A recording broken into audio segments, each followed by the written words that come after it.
reduces aggregate demand. So the question is, what decreases aggregate demand? Great question. So obviously, losing your job will decrease your ability to consume. Losing or having a job income cut will reduce your ability to consume. That's for sure. If you also have the same job and instead of spending that money, you put it into savings, that will reduce aggregate demand.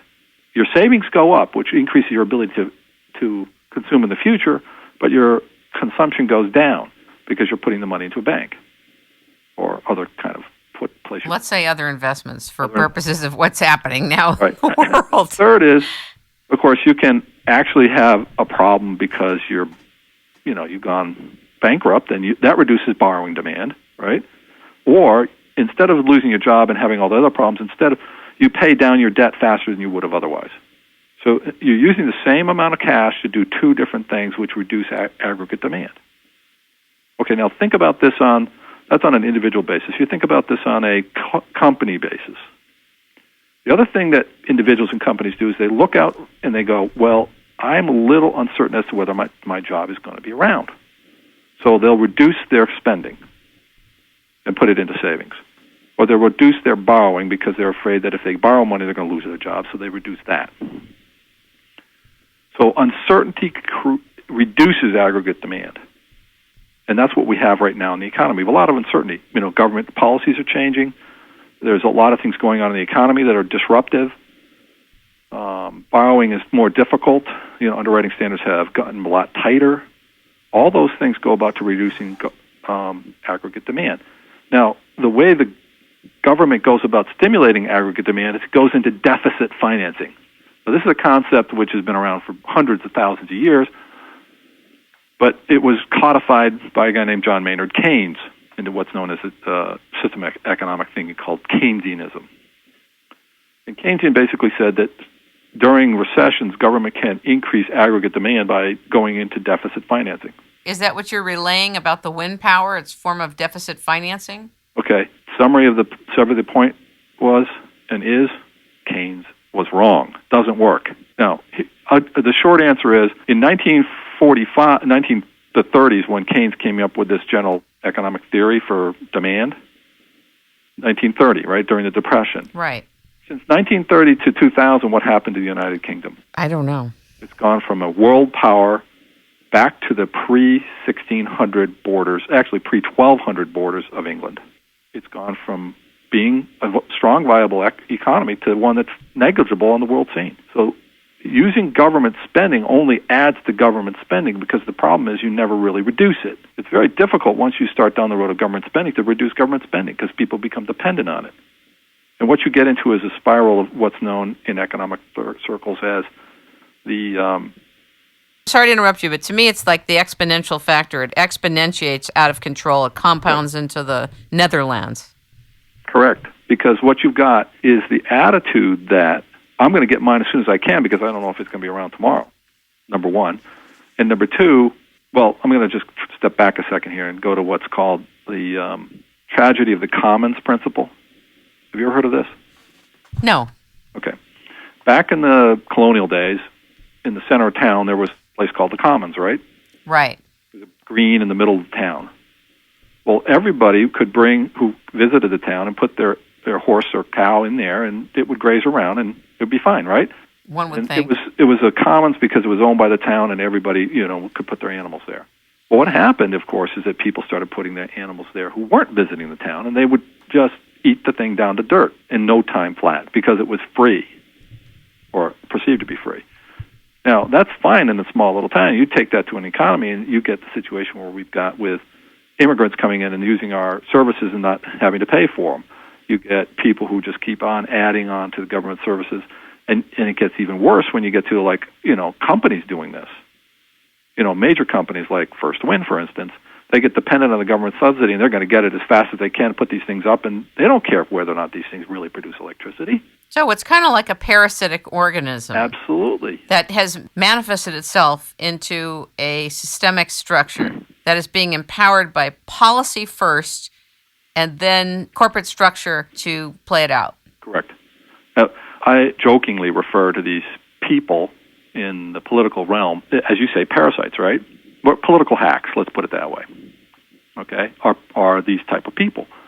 They're basically concerned with the sustenance, maintenance, and perpetuation of government. That's what they're most interested in. Now, they do recognize that people, Homo sapiens, actually are important to their survival, but they're really not really concerned about that in the long run. They're concerned about their own perpetuation. So we can kind of jokingly refer to them as not Homo sapiens, but a subspecies thereof called Homo hackus. Okay, so then you can kind of go really down the road to absurdity and think about this in a way. All right, so then there's the elite form, guys like, in the state of Maine, those would be Olympia Snow and Susan Collins and John Baldacci, right? And those are Homo hackus elitists. Sounds like a clinical problem. Yeah, this is definitely a problem you got to worry about. Now, there's their staff, right? So they're Homo hackus staffus. They're definitely concerned about their jobs and keeping the perpetuation, sustenance, and maintenance of the government. That's their job. Now, then there's the Homo hackus backus, who are the people who actually back them, with monetary or political support, right? And then there's the people who actually do their campaign work.